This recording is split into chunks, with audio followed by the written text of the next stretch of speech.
खबर बहुत बड़ी है दोस्तों, और यह भारत की विदेश नीति की नाकामी की ओर इशारा कर रहा है। बड़ी खबर भारतीय विदेश नीति के लिए एक और बड़ा सिरदर्द पैदा कर रही है। पाकिस्तान और सऊदी अरब के बीच में रक्षा सौदा हुआ है, सामरिक सौदा हुआ है। अब आप कहेंगे देशों के बीच सामरिक समझौते तो होते ही हैं, मगर इस समझौते में जो बात सामने उभर कर आई है वो हमारी विदेश नीति पर सवाल है। इस समझौते के अंतर्गत एक देश पर हमला दूसरे देश पर हमला माना जाएगा। सरल शब्दों में कहा जाए, अगर पाकिस्तान भारत के अंदर आतंकवाद को बढ़ावा देता है और अगर ऑपरेशन सिंदूर दोबारा शुरू होता है, तब सऊदी अरब उसे सऊदी अरब पर हमला मानेगा। आज मैं प्रधानमंत्री नरेंद्र मोदी से एक सवाल पूछना चाहता हूं। सऊदी अरब के राजकुमार के साथ आप इस तरह से हंसी ठट्ठा कर रहे थे। सऊदी अरब भारत का बड़ा दोस्त माना जाता है, बावजूद इसके सऊदी अरब ने पाकिस्तान के साथ यह समझौता किया। मैं आज प्रधानमंत्री से पूछना चाहता हूं, विदेश मंत्री एस जयशंकर से पूछना चाहता हूं, यह विदेश नीति की नाकामी नहीं तो क्या है?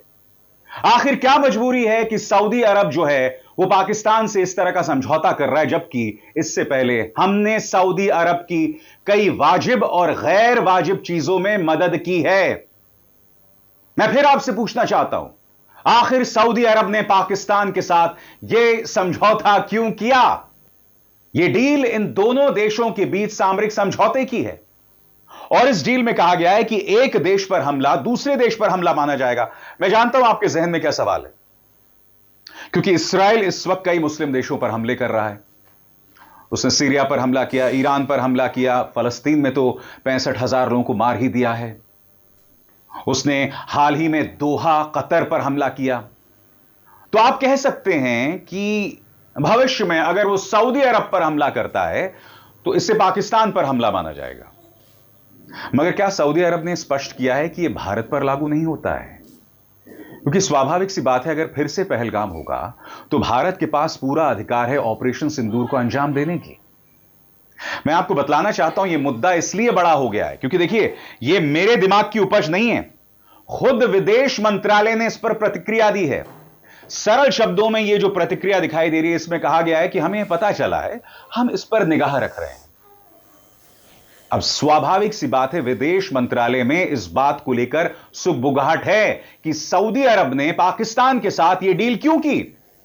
पढ़ के सुनाना चाहता हूं इसमें क्या कहा गया है। अंग्रेजी में, हिंदी में अनुवाद में पहले ही कर चुका हूं। In response to a media query regarding reports of the signing of a strategic mutual defense pact between Saudi Arabia and Pakistan, the official spokesperson Shri Randhir Jaiswal said, "We have seen reports of the signing of a strategic mutual defense pact between Saudi Arabia and Pakistan. The government was aware that this development, which formalizes a long-standing arrangement between the two countries, had been under consideration.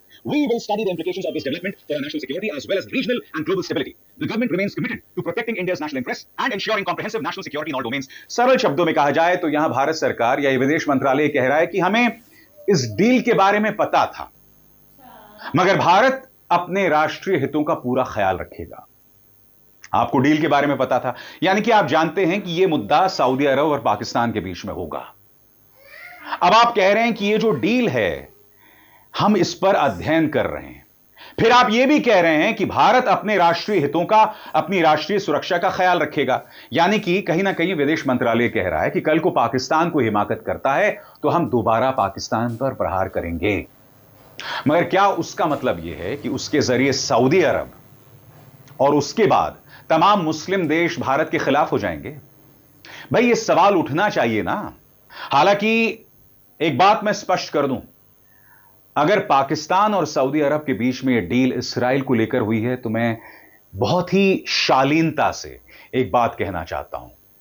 Israel ने गजा में 65,000 लोग मार दिए, Iran पर हमला किया, Syria पर हमला किया, मगर ये जो मुस्लिम देश हैं इनमें इतनी सी भी हिम्मत नहीं हुई इसराइल का जवाब देने की, क्योंकि ये लोग खुद इतने स्वार्थी हैं। आपको क्या लगता है जॉर्डन, टर्की, सऊदी अरब, ये लोग ईरान की मदद करने आएंगे?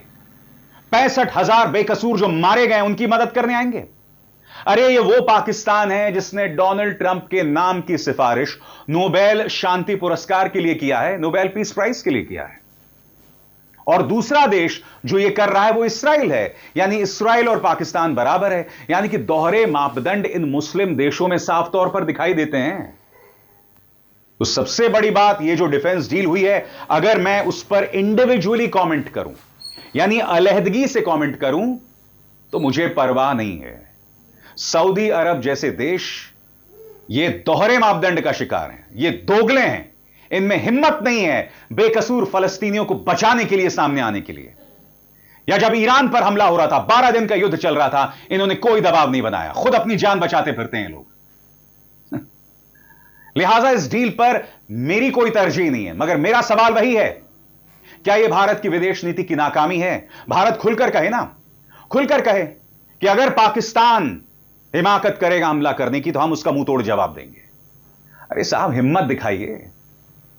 तमाम देशों से अपने जन्मदिन पर आप बधाइयां मंगवा लेते हैं, उससे हमारी विदेश नीति पर कोई असर नहीं पड़ रहा है, जो कि बार बार प्रमाणित हो रहा है। अमेरिका में, सऊदी अरब में, जापान में जाकर रॉक शोज करना, यानी एनआरआईज के सामने बड़े बड़ी चुनावी सभाएं करना, इससे विदेश नीति पर कोई असर नहीं पड़ने वाला है। ऑपरेशन सिंदूर के बाद ही पाकिस्तान अपनी कूटनीति में तेजी ला चुका है और अरब देशों के साथ करीबी बढ़ाने की कोशिशें उसकी लगातार दिख रही हैं।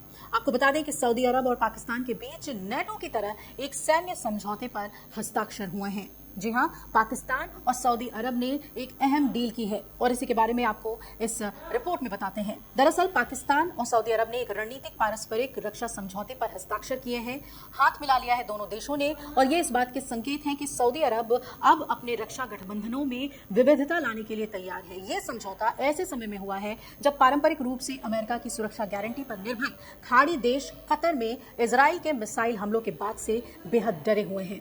और इस समझौते पर सऊदी क्राउन प्रिंस मोहम्मद बिन सलमान और पाकिस्तान के प्रधानमंत्री शहबाज शरीफ ने रियाद में हस्ताक्षर किए हैं। शहबाज शरीफ इस समय रियाद के दौरे पर हैं और आपको बता दें कि इस समझौते से भारत की टेंशन बढ़ सकती है, क्योंकि इसमें यह कहा गया है कि सऊदी अरब या पाकिस्तान में किसी एक पर हमला दोनों के खिलाफ हमला माना जाएगा। एक वरिष्ठ सऊदी अधिकारी ने फाइनेंशियल टाइम्स को जानकारी दी है कि हमें उम्मीद है कि इससे हमारी प्रतिरोधक क्षमता मजबूत होगी। एक के खिलाफ हमला दूसरे के खिलाफ हमला है। ये एक व्यापक रक्षा समझौता है जो विशिष्ट खतरे के आधार पर जरूरी समझे जाने वाले सभी रक्षात्मक और सैन्य साधनों का उपयोग करेगा। अमेरिका के प्रमुख गैर नेटो सहयोगियों में से एक कतर पर इजरायली हमलों के बाद खाड़ी देशों का वॉशिंगटन पर भरोसा डगमगाया हुआ है और उन्हें अपने सुरक्षा की चिंता सता रही है। खाड़ी देशों ने इस बात की आशंका जताई है कि इजराइल पूरे देश में अपनी सेना के साथ अनियंत्रित रूप से काम कर रहा है। फाइनेंशियल टाइम्स की एक रिपोर्ट में बताया गया है कि रियाद ने पाकिस्तान के साथ रक्षा समझौते पर हस्ताक्षर होने के बाद वॉशिंगटन को इस बारे में जानकारी दी थी। अब भारत के लिए ये चिंता का विषय क्यों है, टेंशन क्यों भारत की बढ़ सकती है, आइए इसकी भी बात कर लें। ये समझौता पाकिस्तान और भारत के बीच मई में हुए सैन्य संघर्ष के ठीक 4 महीने बाद हुआ है और इस समझौते से भारत की भी चिंता बढ़नी लाजमी है। समझौते की शर्तों के मुताबिक अगर भारत पाकिस्तान पर हमला करता है तो सऊदी अरब इस युद्ध में शामिल हो जाएगा। हालांकि सऊदी ने इसे किसी देश के खिलाफ नहीं बताया है। एक वरिष्ठ सऊदी अधिकारी ने रॉयटर्स समाचार एजेंसी को जानकारी दी कि यह समझौता सालों की चर्चाओं का परिणाम है। ये किसी खास देश या घटना विशेष की प्रतिक्रिया नहीं है, बल्कि दोनों देशों के बीच दीर्घकालिक और गठन सहयोग का एक संस्थागत रूप है। सऊदी अरब और पाकिस्तान के संबंधों का एक लंबा इतिहास रहा है। सऊदी ने दूसरे खाड़ी देशों के साथ मिलकर इस्लामाबाद को महत्वपूर्ण वित्तीय सहायता भी दी है।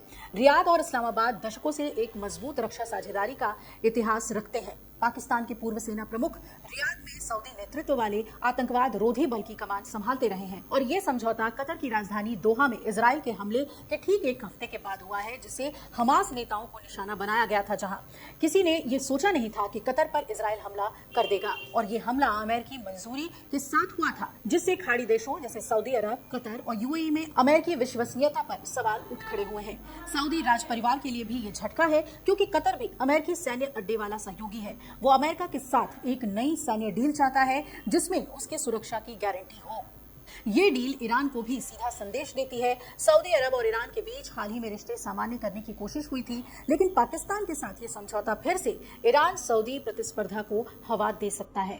लेकिन ये जो डील पाकिस्तान और सऊदी अरब के बीच हुई है, इसमें भारत को बहुत ही सजग रहने की जरूरत है और सऊदी अरब के साथ अपनी कूटनीति को और भी ज्यादा गहरा करने की जरूरत है।